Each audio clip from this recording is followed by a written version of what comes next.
త్రేతాయుగంలో జమదాగ్ని అనే మహర్షి ఉండేవాడు. జమదాగ్నికి 5 కుమారులు.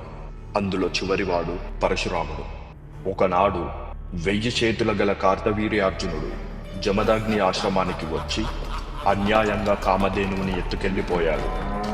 అది తెలుసుకున్న పరశురాముడు కార్తవీర్యార్జున్ని సంహరించి కామధేనువుని వెనక్కి తీసుకొచ్చాడు.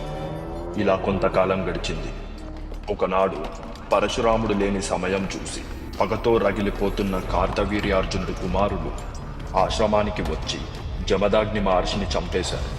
అక్కడితో ఆగక ఆశ్రమం మొత్తం ధ్వంసం చేసి కామధేనువుని తన దూడ నుండి వేరు చేసి ఎత్తుకెళ్లిపోయారు. తిరిగొచ్చిన పరశురాముడు ఆ దారుణాన్ని చూసి ఉగ్రరూపం దాల్చాడు. శివుడు ప్రసాదించిన గండ్రగొడ్డలి తీసుకొని 21 సార్లు భూమండలమంతా చుట్టి క్షత్రియుడన్నవాడే లేకుండా సంహరించాడు.